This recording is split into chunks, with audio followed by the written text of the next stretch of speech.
ചേച്ചി ഒരു ഗോൾഡ്.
കളയല്ലേ. ഞാൻ പോണ്ട. പിന്നെ 10 മണിക്കാണ് ഞാൻ അപ്പോയിൻമെന്റ് എടുത്തേക്കണത്.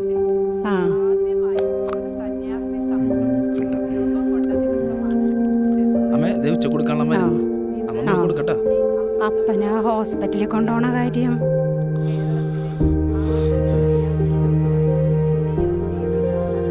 നോക്ക്. ഒന്നും പറ്റില്ലെങ്കിൽ എന്നെ വിളിക്ക്, നമുക്കെന്നെ ചെയ്യാം.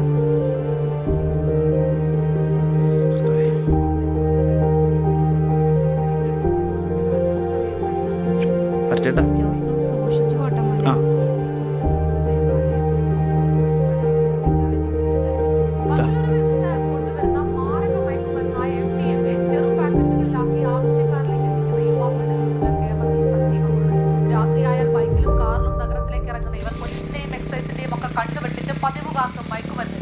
കോഴിക്കോട് നടക്കാവിൽ MDMA വിൽക്കുന്ന ജോബിൻ എന്നയാളെ ഞങ്ങൾ ഒളിയാമറയിൽ പകർത്തി.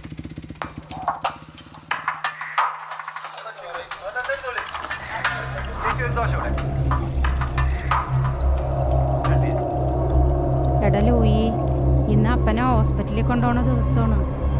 നിനക്ക് വരാൻ അല്ലെങ്കിൽ ആരെങ്കിലും ഒന്ന് വിളിക്കാൻ.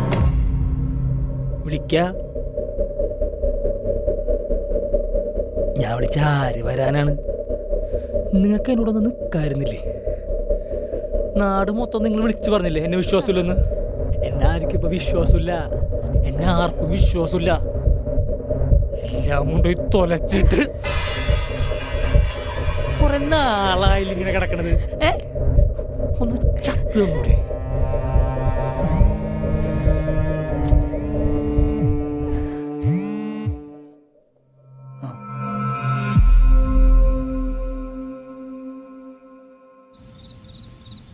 എടാ, നീ പറഞ്ഞ സ്ഥലത്ത് ഞാൻ എത്തിയിട്ടാ. എനിക്കിവിടെ എന്തോ ബാഡായിട്ട് തോന്നുന്നുണ്ട്. എടീ പറയണ പോലെ ബാഡ് അടിക്കാനൊന്നുമില്ല. നീ ഒരു കോർണർ പിടിച്ച് നിന്നാൽ മതി, ആള് വന്നോളും. ഓർമ്മയുണ്ടല്ല ബ്രൗൺ ഹുഡി? അന്നെ എനിക്ക് നിന്നെ വിശ്വാസമാണ്.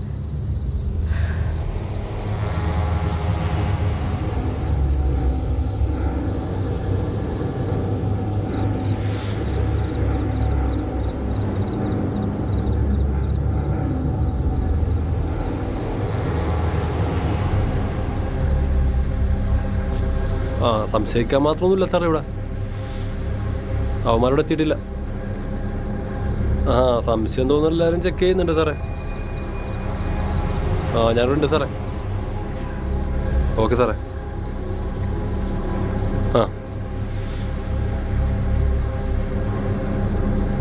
ശരി സാറേ.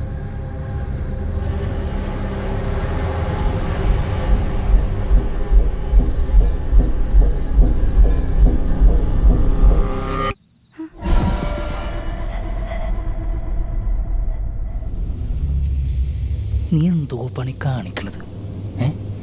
എന്നിട്ട് സാനന്ദേ, എടാ, നമ്മൾ വിചാരിക്കണ പോലെ അല്ല കാര്യങ്ങളൊക്കെ നടന്നത്. മോൾ ഓക്കെ ആണോ? വരാപ്പുഴയ്ക്കുള്ള ബസ് പോയോ? ഇല്ല, അറിയില്ല.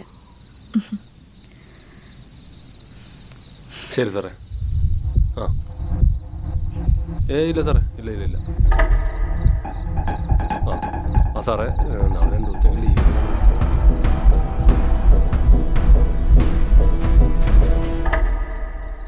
കൊച്ചിന് ഓട്ടോ സ്റ്റാൻഡ് എവിടെയാണെന്ന് അറിയാവോ? ഇല്ല, അറിയില്ല.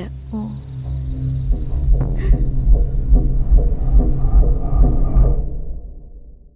ഇടി അവർ സിസ്റ്ററിന് എന്തുറപ്പ്? നിന്നെ കേൾപ്പിച്ച എന്നെ എടാ, പറഞ്ഞാൽ നീ മതിയല്ല. പറഞ്ഞിട്ടാണ് ഞാൻ പോയത്.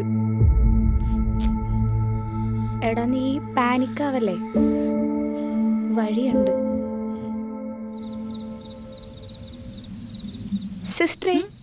സിസ്റ്റർ ഓട്ടോ സ്റ്റാൻഡിലേക്കല്ലേ? എങ്കിൽ ഞാനും വരട്ടെ. വാ പോരെ. നല്ല തണുപ്പുണ്ടല്ലേ? ആ, ശരിയാ. കാര്യം യാത്ര സുഖമുള്ള പണിയാണേലും സമയത്തിന് വണ്ടി കിട്ടിയില്ലെങ്കിൽ ആകെ മടുപ്പാണല്ലേ. ഇപ്പൊ രാവിലെ അല്ലേ, ഓട്ടോ കിട്ടാൻ പാടായിരിക്കും. ആണല്ലേ? എങ്കിൽ സിസ്റ്ററിന്റെ ബാഗ് ഞാൻ പിടിക്കാം.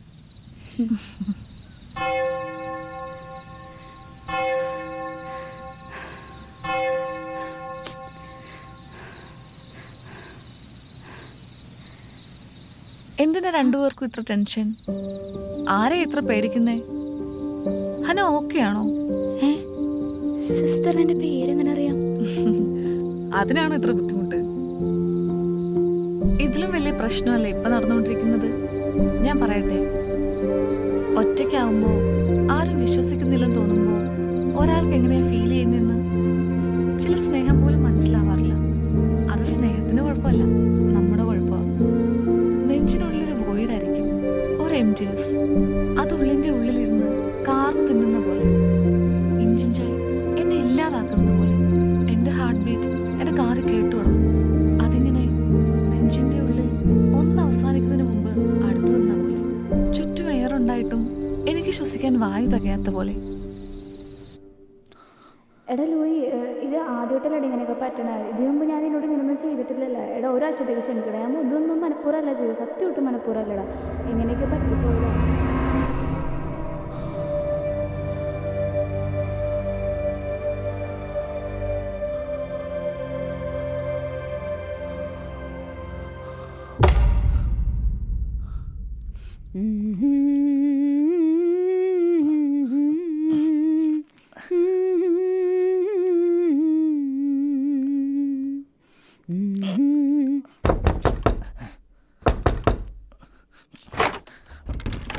ആരാ?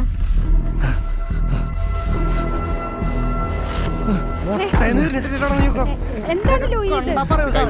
എന്താണ് പ്രശ്നം? എന്റെ കൊച്ചിനെ വിട്ടേ. എന്താണ്? സാറേ കണ്ട, ഇവൻ ഏരിയയിലെ മെയിൻ ഡീലറാണ്. കാല് മാറിപ്പോയിരിക്കും. സന്ദീപേ, എന്ത് പറയാനാണ് സാറേ? ചേച്ചി ഞങ്ങളോട് സ്കെച്ച് ചെയ്തിട്ട് മാസങ്ങളായി. പോലീസുകാരെ അവന് ഉണ്ണാക്കന്മാരാണെന്ന് വിചാരിച്ചാ നീ? അടങ്ങട നീ. ഒരു പെരയിലായിട്ടും അറിയാതെ പോയി. ഇവൻ മൂലം ജീവിതം നശിച്ച കുറെ പേരുണ്ടായിരിക്കുമല്ലോ. ഇനി ഇവനിൽ എനിക്ക് വിശ്വാസമില്ല. നിങ്ങൾ എന്താന്ന് വെച്ച ചെയ്തു.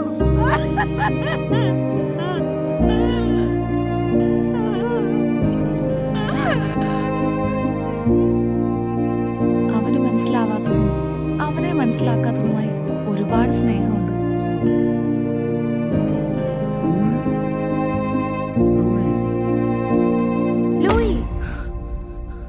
എടി, അവന്മാരെന്നെ വിളിച്ചോണ്ടിരിക്കണേണ്.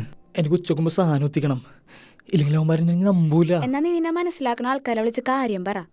അവർക്ക് നിന്നെ ഭയങ്കര വിശ്വാസം എന്നല്ലേ പറയണ. സുനിച്ചേട്ടൊന്ന് വിളിച്ചോക്കാല്ലേ? ആ, വിളിക്ക്. സുനിച്ചേട്ടൻ വിളിക്കണ. സുനിച്ചേട്ടാ, നിന്നെ കുറെ പണി ഏൽപ്പിച്ചപ്പോ തന്നെ ഞാൻ ഓർത്താണ്, ഉച്ചക്ക് മുമ്പ് സാധനം എത്തിച്ചില്ലെങ്കിലേ നിന്റെ ഒക്കെ വീട്ടിൽ കയറി പണിയും ഞാൻ.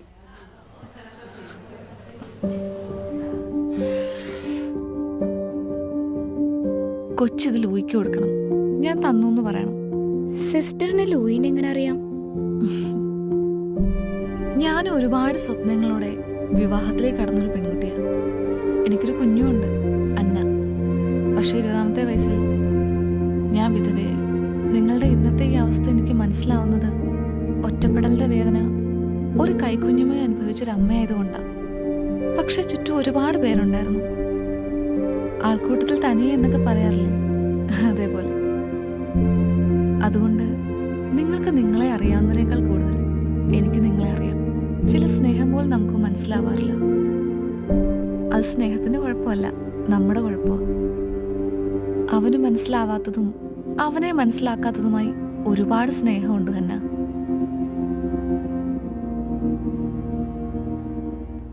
എടേ, എന്നിട്ട് സിസ്റ്റർ എങ്ങോട്ടാണ് പോയത്?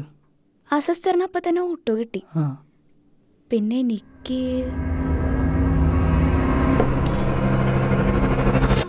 എടി അവര് ബസ് എങ്ങോട്ടേക്കാണെന്ന് ചോദിച്ചത്? അത് വരാപ്പുഴക്ക്. അവിടെ എവിടെ കോൺവെന്റ് ഉള്ളത്? അതെനിക്കറിയില്ല. അവിടെ നമുക്കൊന്ന് പോയി നോക്കിയാലോ?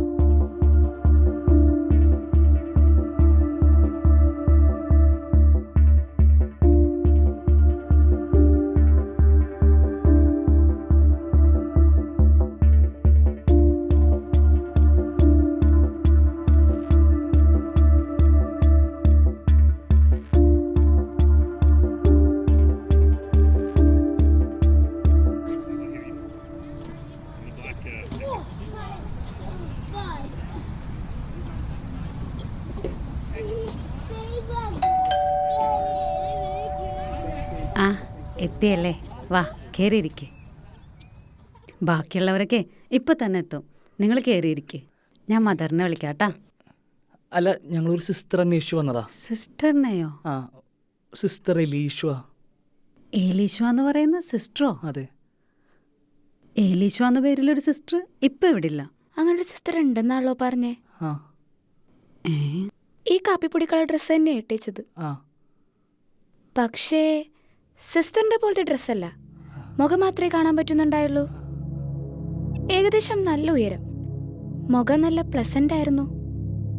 ഇന്ന് രാവിലെ ഏതോ യാത്ര കഴിഞ്ഞ് വരുമായിരുന്നു. ഒരു ബാഗ് ഉണ്ടായിരുന്നു കയ്യിൽ, ആ, കാപ്പി കളർ. നീണ്ട കൊന്തയൊക്കെ ആയിട്ട്. നീണ്ട കൊന്തയോ?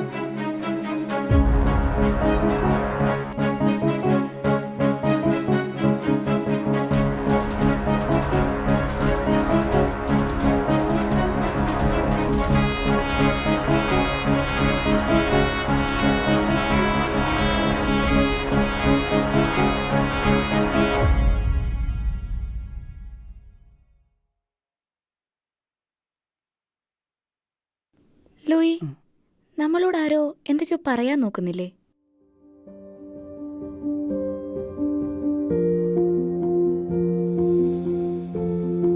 സിസ്റ്റർ തരാൻ പറഞ്ഞു.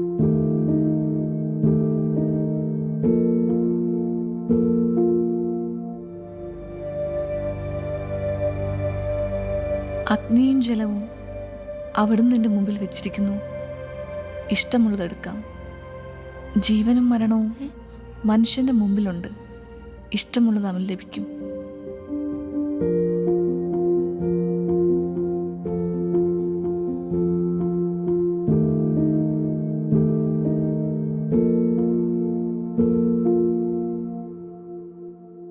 അന്നെ, നമുക്കിത് വേണ്ട.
ആ